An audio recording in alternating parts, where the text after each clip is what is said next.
1 avgustdan boshlab qariyalar, pensionerlar, nogironligi bo'lgan fuqarolar, yolg'iz yashaydigan keksalar va ularning farzandlari uchun juda muhim bo'lgan tartiblar o'zgaradi. Men bugun sizga eng ko'p savol tug'dirayotgan masalani oddiy tilda tushuntirib beraman. Kimning pensiyasi, nafaqasi, imtiyozi, kommunal yordam yoki ijtimoiy xizmatlari qayta ko'rib chiqilishi mumkin? Kim xavotir olmasligi kerak? Kim esa hujjatlarni hozirdan tartibga keltirib qo'yishi shart? Bu ma'lumot faqat pensionerlarga emas, ularning farzandlariga ham tegishli. Chunki ko'p holatda hujjat yig'ish, ariza berish, bank kartasini tekshirish yoki mahallaga borish ishlarini aynan farzandlar bajaradi. Shuning uchun videoni oxirigacha ko'ring. Hozirning o'zida kanalga obuna bo'ling, like bosing. Chunki bunday ma'lumotni o'z vaqtida bilgan odam keyin ortiqcha sarson bo'lmaydi. Avvallari ko'p masalalarda pensioner yoki nafaqa oluvchi fuqaro o'zi idorama-idora yurishga majbur bo'lardi. Biror imtiyoz, moddiy yordam, kommunal to'lov bo'yicha yengillik, dori-darmon puli yoki sanatoriy yo'llanmasi kerak bo'lsa, odam avval mahallaga borardi, keyin tuman bo'limiga, keyin bankka, keyin yana qayta mahallaga qaytardi. Ba'zan bitta oddiy ma'lumotnoma uchun ham bir necha kun vaqt ketardi. Ayniqsa, yoshi katta odamlar uchun bu juda og'ir. Yo'l xarajati bor, navbat bor, sog'liq masalasi bor. Hujjatlarda bitta harf xato bo'lsa yana qayta yugurish bor. Endi 1 avgustdan boshlab asosiy e'tibor ikki narsaga qaratilyapti. Birinchisi, pensioner va nafaqa oluvchilarning ma'lumotlari elektron bazalar orqali tekshiriladi.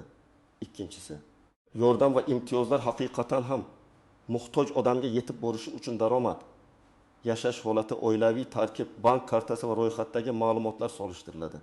Bu o'zgarishning yaxshi tomoni shundaki, ko'p holatda qog'ozbozlik kamayadi. Lekin ehtiyot bo'lish kerak bo'lgan tomoni ham bor. Agar sizning pasport ma'lumotingiz, yashash manzilingiz, bank kartangiz, telefon raqamingiz yoki oilaviy holatingiz bazada noto'g'ri turgan bo'lsa, to'lov kechikishi, ariza rad etilishi yoki qo'shimcha tekshiruvga tushishi mumkin. Men buni oddiy misol bilan tushuntiraman. Masalan, 72 yoshli onaxon har oy pensiyasini plastik kartaga oladi, lekin kartaning muddati tugagan. Telefon raqami esa eski raqamga ulangan. Oldin u bankka borib, masalani bilib olguncha bir oy o'tib ketishi mumkin edi. Endi to'lov tizimlari ko'proq elektron tekshiruvga o'tayotgani uchun karta faol emasligi darrov ko'rinadi. Pensiya bekor bo'ldi degani emas, lekin pul tushishi kechikishi mumkin. Shuning uchun hozirdan karta muddati, SMS xabarnoma, bankdagi telefon raqami va pasport ma'lumotlari mosligini tekshirish kerak. Eng muhim o'zgarishlardan biri shuki, ijtimoiy yordam va imtiyozlar endi ko'proq aniq mezonlar asosida ko'riladi. Oldin ba'zi oilalarda kimdir juda muhtoj bo'lsa ham hujjat topshira olmagani uchun yordamdan chetda qolardi. Boshqa bir joyda esa daromadi bor odam ham eski ma'lumotlar asosida imtiyoz olib yurishi mumkin edi. Endi tizimda yashash joyi, pensiya miqdori, oiladagi boshqa daromadlar, nogironlik holati, qarindoshlar bilan yashashi yoki yolg'iz yashash kabi ma'lumotlar solishtiriladi. Bu yerda odamlar qo'rqadigan asosiy savol shunday: pensiyam kamaydimi? Men buni aniq aytaman. Yoshga doir pensiya qonuniy tayinlangan bo'lsa, odam pensiya yoshiga yetgan, ish staji va hujjatlari to'g'ri bo'lsa, oddiy tekshiruv sabab pensiya o'z-o'zidan yo'qolib qolmaydi. Lekin pensiyaga qo'shimcha ustamalar, moddiy yordamlar, kommunal kompensatsiya, parvarish puli, nogironlik bo'yicha to'lovlar yoki muhtoj oila sifatidagi yordamlar bo'lsa, ularning shartlari qayta tekshirilishi mumkin. Ana shu joyda hujjatdagi xato, yashash manzili o'zgargani, farzand bilan birga yashash holati yoki daromadlar ko'rinishi ta'sir qiladi. Masalan, bir otaxon 1 million 200 ming so'm pensiya oladi, qo'shimcha ravishda mahalla orqali bir martalik moddiy yordamga ariza bergan. Agar u yolg'iz yashasa, dori-darmonga ko'p xarajat qilsa va uyida boshqa doimiy daromad bo'lmasa, yordam olish imkoniyati yuqori bo'ladi. Lekin agar hujjatda u o'g'li bilan bir uyda ro'yxatda turgan bo'lsa, o'g'lining rasmiy daromadi esa oyiga 6 million so'm deb ko'rinsa, tizim bu oilani boshqacha baholashi mumkin. Bu otaxon real hayotda yolg'iz yashayotgan bo'lishi mumkin. Lekin ro'yxatda boshqa ma'lumot turgani sabab ariza qo'shimcha o'rganishga yuboriladi. Shuning uchun qariyalar va ularning farzandlari eng avval yashash manzili va ro'yxat masalasini aniqlashtirishi kerak. Birinchi navbatda hujjatlari eski bo'lganlar ehtiyot bo'lishi kerak. Pasport ID kartaga almashtirilgan, lekin bankda eski pasport ma'lumoti qolgan bo'lsa, muammo chiqishi mumkin. Telefon raqami boshqa odam nomida bo'lsa ham noqulaylik bo'ladi. Chunki ayrim xabarlar tasdiqlash kodlari yoki bank ogohlantirishlari aynan shu raqamga boradi. Qariyalar orasida juda ko'p uchraydigan holat bor. Karta pensioner nomida, lekin telefon raqami nevarasiniki yoki qo'shnisiniki. Bu xavfli emasdek ko'rinadi. Lekin karta yo'qolsa, pul yetishtirilsa yoki ariza tasdiqlash kerak bo'lsa, pensionerning o'zi vaziyatni nazorat qila olmay qoladi. Ikkinchi guruh yolg'iz yashaydigan keksalar. Agar siz yolg'iz yashasangiz, mahallada yolg'iz keksalar ro'yxatida turishingiz, ijtimoiy xodim sizni tanishi, tibbiy holatingiz haqida ma'lumot bo'lishi kerak. Yolg'iz yashash degani faqat uyda bir o'zi o'tirish emas. Tizim uchun bu ma'lumot hujjat bilan tasdiqlanishi kerak. Ro'yxatda kimlar bor? Real yashash holati qanday? Farzandlar qayerda? Parvarishga ehtiyoj bormi? Agar bu ma'lumotlar tartibga solinmasa, kerakli yordam kechikadi. Uchinchi guruh nogironligi bo'lgan pensionerlar. Nogironlik muddati, tibbiy xulosa, reabilitatsiya dasturi, dori-darmon ehtiyoji va parvarish masalasi doimiy yangilanib turishi kerak. Ba'zi odamlar nogironlik muddati tugaganini bilmay yuradi yoki komissiyaga vaqtida bormaydi. Natijada to'lov vaqtincha to'xtaydi. Bu jazolash emas, tizimda asos yo'q bo'lib qolganini anglatadi. Shuning uchun nogironlik guvohnomasi yoki tibbiy xulosaning muddatini tekshirib qo'ying. 4-guruh boshqa viloyatga ko'chgan yoki farzandining uyiga vaqtincha ketgan pensionerlar. Masalan, pensioner Farg'onada ro'yxatda, lekin Toshkentda qizi bilan yashayapti. Pensiya kartaga tushaveradi, lekin mahalla orqali bergan xizmatlar, ijtimoiy yordam, uyga borib ko'riladigan xizmatlar ro'yxatdagi hudud bo'yicha yuritiladi. Agar odam real yashayotgan joyini ma'lum qilmasa, unga kerakli yordam boshqa joyda qog'ozda qolib ketishi mumkin. Agar sizning pensiyangiz qonuniy tayinlangan bo'lsa, bank kartangiz ishlayotgan bo'lsa, pasport ma'lumotingiz to'g'ri bo'lsa, yashash manzilingiz o'zgarmagan bo'lsa va qo'shimcha imtiyozlar uchun yolg'on ma'lumot bermagan bo'lsangiz, ortiqcha vahmaga tushmang. Har qanday o'zgarish pensiya oluvchilarni qo'rqitish uchun emas, tizimni tartibga keltirish uchun qilinadi. Men odamlarni aynan shu narsaga chaqiraman. Qo'rqmang, lekin beparvo ham bo'lmang. Masalan, 6-8 yoshli ayol har oy 1.600.000 so'm pensiya oladi. Kartasi faol. Mahalladagi ro'yxati to'g'ri, farzandlari alohida yashaydi, o'zi qo'shimcha yordam so'ramagan. Bunday holatda u faqat bank kartasi muddati va telefon raqamini tekshirsa yetarli. Yana bir misol. 45 yoshli otaxon pensiyasini naqd shaklda oladi yoki pochta orqali oladi. Agar hududida to'lov tartibi o'zgarsa, unga oldindan xabar berilishi kerak. Lekin u ham pasportini, yashash manzilini, telefon raqamini va ishonchli vakil masalasini tartibga solib qo'ysa, keyin muammo bo'lmaydi. Birinchi nuqta, pensiya bilan ijtimoiy yordam bir xil narsa emas. Pensiya insonning mehnat staji, yoshga yetish yoki qonunda belgilangan boshqa asoslar bo'yicha tayinlanadi. Ijtimoiy yordam esa muhtojlik, salomatlik, yashash sharoiti yoki vaqtinchalik qiyinchilikka qarab beriladi. Shuning uchun bir odam pensiya olishi mumkin, lekin qo'shimcha yordam olmasligi mumkin. Boshqa bir odam pensiyasi kam bo'lgani, yolg'iz yashagani yoki og'ir kasalligi borligi sabab qo'shimcha yordam olishi mumkin. Ikkinchi nuqta. Hamma pensionerlarga bir xil pul qo'shiladi degan gaplarga ishonib ketmang. Har bir to'lovning o'z manbasi va sharti bor. Pensiya oshirilsa, bu alohida rasmiy hujjat bilan bo'ladi. Moddiy yordam bo'lsa, mahalla va ijtimoiy himoya tizimi orqali ko'riladi. Kommunal kompensatsiya bo'lsa, u alohida hisob-kitobga bog'liq. Dori-darmon imtiyozi bo'lsa, tibbiy ko'rsatma kerak bo'ladi. Shuning uchun odamlar eshitgan gapini darrov haqiqat deb qabul qilmasligi rasmiy idoradan tekshirish kerak. 3-nuqta. Bank kartasini boshqa odamga berib qo'yish juda katta xato. Men buni ko'p ko'rganman. Onaxon kartasini o'g'liga beradi. O'g'li pulni yechib beradi, bir qarashda qulay. Lekin keyin karta yo'qolsa, pul noto'g'ri yechilsa, SMS boshqa raqamga borsa yoki oilada kelishmovchilik chiqsa, pensioner o'z pulini nazorat qila olmay qoladi. Eng to'g'ri yo'l karta pensiyaning o'zida bo'lsin. PIN kod hech kimga aytilmasin. Agar yordam kerak bo'lsa, ishonchli vakillik hujjati rasmiy tartibda qilinsin. Birinchi misol. 40 yoshli bu bir o'zi yashaydi. Pensiyasi 1 million 100 ming so'm. Har oy dori-darmonga taxminan 400 ming so'm sarflaydi. Elektr va gazga yana 200 ming so'm ketadi. Farzandlari boshqa tumanda doimiy yordam bera olmaydi. Bu mahallaga borib yoki farzandi orqali murojaat qilib, yolg'iz keksa sifatida ro'yxatga kiritilishi, tibbiy ehtiyoji ko'rsatilishi, moddiy yordam yoki ijtimoiy xizmat bo'yicha ariza berishi mumkin. Lekin agar u mahallada farzandlari bor, yordam kerak emas deb umumiy ro'yxatda qolib ketgan bo'lsa, real ahvoli ko'rinmaydi. Shuning uchun muammo pul yo'qligida emas, ma'lumot ko'rinmayotganda bo'lishi mumkin. Ikkinchi misol. Yetim yoshli otaxon pensiya oladi. Lekin ro'yxatda 3 nafar ishlaydigan farzandi bilan bir uyda turadi. Aslida farzandlari chet elda yoki boshqa shaharda yashaydi. Otaxon moddiy yordam so'raganda tizim oilada daromad bor deb ko'rsatishi mumkin. Bunday vaziyatda u menga yordam bermayapti deb ranjimasdan avval ro'yxatdagi ma'lumotni to'g'rilashi, real yashash holatini mahalla orqali dalolatnoma bilan tasdiqlatishi kerak. Shundan keyin ariza ancha to'g'ri ko'riladi. Uchinchi misol. Nogironligi bor pensionerning tibbiy xulosasi muddati tugagan. U buni sezmagan. Chunki oldin har oy pul kelib turgan. Bir oy kelmay qolsa odam vahimaga tushadi. Aslida sabab oddiy, muddatli hujjat yangilanmagan. Bunday holatda poliklinikaga murojaat qilinadi, tibbiy ko'rikdan o'tiladi. Komissiya xulosasi olinadi va ma'lumotlar tizimga kiritiladi. Muhimi buni oxirgi kunga qoldirmaslik kerak. 4-misol. Pensioner plastik kartasini almashtirgan, lekin yangi karta pensiya to'lovi tizimga ulanmagan.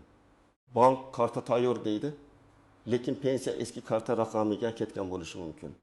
Shuning uchun yangi karta olganda bankdan aniq so'rash kerak. Pensiya tushadigan hisob raqami yangilanganmi? Eski karta yopilganmi? SMS xabar qaysi raqamga ulangan? Birinchi to'lov qachon tushadi? Bu savollarni berish uyat emas. Bu sizning pulingiz. Har bir qoidaning amaliyotda nozik joylari bor. Masalan, pensioner kasalxonada yotgan bo'lsa, o'zi borib ariza bera olmaydi. Bunday holatda farzandi yoki yaqin qarindoshi yordam berishi mumkin. Lekin ko'p idoralarda oddiy og'zaki gap yetmaydi. Ishonchnoma, shaxsni tasdiqlovchi hujjat, tibbiy ma'lumotnoma yoki mahalla tasdig'i so'ralishi mumkin. Shuning uchun men onamning o'g'liman degan gap hamma joyda yetarli bo'lmaydi. Davlat to'lovi va shaxsiy ma'lumotlar bilan ishlanayotgan uchun hujjat talab qilinadi. Yana bir nozik masala, pensioner chet elga vaqtincha ketgan bo'lsa, ayrim to'lovlar bo'yicha yashash joyi, doimiy yashash holati, shaxsning tirikligi yoki vakil orqali olish tartibi tekshirilishi mumkin. Bu masalada oldindan pensiya jamg'armasi yoki tegishli ijtimoiy himoya bo'limidan maslahat olish kerak. Chunki odam bir necha oy chetda bo'lib kelganda kartasiga pul tushgan bo'lishi mumkin. Lekin ayrim xizmatlar uchun shaxsan tasdiq talab qilinadi. Yana bir masala qarzlar. Ba'zi pensionerlar bank krediti, aliment, sud qarori yoki boshqa majburiy ushlovlar sabab pensiya kartasidan pul kamayganini ko'radi. Buni ham pensiya kamaydi deb tushunmaslik kerak. Agar kartadan pul ushlayotgan bo'lsa, bankdan hisobdan ko'chirma oling, qaysi tashkilot, qaysi qaror yoki shartnoma asosida ushlab qolayotganini aniqlang. Agar noqonuniy ushlov deb hisoblasangiz, yozma ariza bilan bankka, sud ijrochilariga yoki tegishli idoraga murojaat qiling. Og'zaki janjal qilib natija olish qiyin. Yozma murojaat esa ro'yxatga olinadi va javob berilishi shart. Yolg'on xabarlar ham juda katta muammo. 1-avgustdan hammaning pensiyasi to'xtaydi. Hamma kartasini almashtirmasa pul yo'qoladi. Falon joyga pul to'lasangiz pensiyangiz oshadi degan gaplarga ishonmang. Pensiyani oshirish, nafaqa tayinlash yoki imtiyoz berish pullik xizmat emas. Agar kimdir sizdan hujjatlaringizni tezlashtirib beraman deb pul so'rasa, juda ehtiyot bo'ling. Rasmiy to'lov bo'lsa, kvitansiya bo'ladi. Rasmiy bo'lmagan pul berish keyin sizni ham muammoga qo'yishi mumkin. Endi eng muhim qismga o'tamiz. Nima qilish kerak? Birinchi qadam, hujjatlaringizni bir joyga yig'ing. Pasport yoki ID karta, pensiya guvohnomasi, bank kartasi, telefon raqamingiz, yashash manzilingiz, nogironlik hujjati bo'lsa, uning nusxasi, tibbiy ma'lumotnomalar, kommunal to'lov kvitansiyalari va mahalla bilan bog'liq oldingi qarorlar alohida papkada tursin. Qariyalar uchun eng katta muammo hujjat yo'qligi emas, hujjatning qayerdaligini bilmaslik bo'ladi. Ikkinchi qadam, bank kartangizni tekshiring. Karta muddati tugamaganmi? Karta bloklanmaganmi? SMS xabarnoma siz ishlatadigan raqamga ulanganmi? PIN kodni boshqa odam bilmaydimi? Karta orqali oxirgi oyda pul to'g'ri tushganmi? Agar karta muddati endi 2 oy ichida tugasa, oldindan bankka boring. Oxirgi kuni borsangiz, navbat bo'ladi. Yangi karta tayyor bo'lguncha to'lov kechikishi mumkin. 3-qadam, mahallaga murojaat qiling. Agar siz yolg'iz yashasangiz, kasal bo'lsangiz, dori-darmonga ko'p xarajat qilsangiz, uyda parvarishga muhtoj bo'lsangiz yoki kommunal to'lovlarni to'lashda qiynalayotgan bo'lsangiz, buni mahalla faollariga og'zaki aytib qo'yish bilan cheklanib qolmang. Ariza yozing. Arizada ism, familiyangiz, yashash manzilingiz, telefon raqamingiz, muammo mazmuni, qanday yordam so'rayotganingiz aniq yozilsin. Masalan, men yolg'iz yashayman. Yoshim 76 da pensiyam falon so'm. Har oy dori darmonga taxminan falon so'm sarflayman. Moddiy yordam va ijtimoiy xizmat ko'rsatish masalasini ko'rib chiqishingizni so'rayman. Arizaning bir nusxasini o'zingizda saqlang. Qabul qilingan sanani yozdirib oling. 4-qadam. Poliklinikadagi ma'lumotlarni yangilang. Qon bosimi, diabet, yurak kasalligi, nogironlik, harakatlanish qiyinligi kabi holatlar bo'lsa, shifokor ko'rigidan o'ting. Ba'zan ijtimoiy yordamda tibbiy holat muhim rol o'ynaydi. Hamma biladi. Men kasalman degan gap hujjat o'rnini bosmaydi. Shifokor xulosasi, retseptlar, dori xarajatlari haqidagi ma'lumotlar kerak bo'lishi mumkin. 5-qadam, yashash manzilingizni aniqlashtiring. Agar ro'yxatda boshqa joyda turib, real hayotda boshqa joyda yashasangiz, bu masalani hal qilishga harakat qiling. Hech bo'lmaganda mahallada real yashash holatingiz bo'yicha dalolatnoma tuzdiring. Chunki yordam ko'pincha hududiy asosda ko'riladi. Siz bir joyda yashab, hujjatni boshqa joyda ko'rinsangiz, tizim sizni to'g'ri baholamaydi. 6-qadam, farzandlar bilan ochiq gaplashing. Ko'p qariyalar farzandlarini qiynamaslik uchun muammosini yashiradi. Lekin hujjat ishlari, bank kartasi, telefon raqami, shifokor ko'rigi, mahallaga ariza berish kabi ishlarni yoshi katta odam bir o'zi qilishga qiynaladi. Farzandlar esa faqat pul berish bilan cheklanmasligi kerak. Ular ota-onasining hujjatlari joyida yoki yo'qligini, kartasi ishlayaptimi, telefon raqami to'g'rimi, mahallada ro'yxati qanday turganini tekshirish kerak. 7-qadam. Har bir murojaatni yozma qiling. Mahalla, bank, pensiya jamg'armasi, ijtimoiy himoya bo'limi yoki poliklinikaga murojaat qilsangiz, imkon qadar yozma ariza bering. Javob kelmasa, ariza raqami yoki qabul qilingan sanasi bilan qayta so'rang. Bu tartib sizni himoya qiladi. Chunki og'zaki gap esdan chiqishi mumkin, lekin yozma murojaat tizimida qoladi. Pensiya miqdori, pensiya kechikishi, ish staji, pensiya hujjatlari bo'yicha savol bo'lsa, pensiya jamg'armasining tuman yoki shahar bo'limiga murojaat qilinadi. Bank kartasi, pul tushishi, karta bloklanishi, SMS xabarnoma, hisobdan ushlovlar bo'yicha bankka boriladi. Moddiy yordam, yolg'iz keksalar ro'yxati, mahalla tomonidan dalolatnoma, ijtimoiy xizmat masalalari bo'yicha mahallaga va ijtimoiy himoya bo'limiga murojaat qilinadi. Sog'liq, nogironlik, tibbiy xulosa, dori-darmon ehtiyoji bo'yicha poliklinikaga boriladi. Hujjat topshirayotganda asl nusxa va nusxani olib boring. ID karta, pensiya guvohnomasi, bank karta rekvizitlari, telefon raqami, yashash manzili, tibbiy hujjatlar, kommunal to'lov kvitansiyalari, agar bor bo'lsa nogironlik hujjati, ishonchnoma va qarindoshlikni tasdiqlovchi hujjatlar kerak bo'lishi mumkin. Har bir idora hammasini so'ramasligi mumkin, lekin oldindan tayyorlab bo'rilsa qayta qatnash kamayadi. 1 avgustdan boshlab eng asosiy o'zgarish shuki, pensioner va qariyalarga tegishli ko'plab masalalarda ma'lumotlar aniqroq tekshiriladi. Yordamlar manzilli bo'lishiga e'tibor kuchayadi.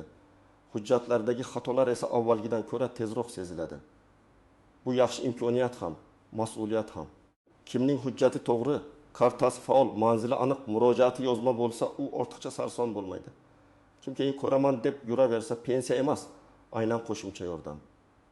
Imtiyoz yoki to'lov jarayonida kechikishga duch kelishi mumkin. Men sizga mutaxassis sifatida bitta narsani aytaman. Qariyalar tayyor bo'lishi kerak degani, qo'rqish kerak degani emas. Tayyor bo'lish degani hujjatni tartibga solish, bank kartasini tekshirish, mahallaga real holatni aytish, tibbiy xulosani yangilash va har bir masalada yozma murojaat qilish degani. Shu ishlarni hozir qilsangiz, keyin bir oy pensiya kutib qolish, yordamdan rad javobi olish yoki idorama-idora yurish ehtimoli ancha kamayadi. Sizning hududingizda bu masala qanday ketmoqda? Pensiya, nafaqa, bank kartasi yoki mahalla yordamida muammo bo'lganmi? Fikringizni izohlarda yozib qoldiring. Boshqalar ham sizning tajribangizdan foyda oladi. Videoni foydali deb bilgan bo'lsangiz, like bosing, yaqinlaringizga yuboring va kanalga obuna bo'ling. Men esa keyingi videolarda qariyalar, pensionerlar va ularning oilalari uchun eng zarur huquqiy va amaliy ma'lumotlarni sodda tilda tushuntirishda davom etaman.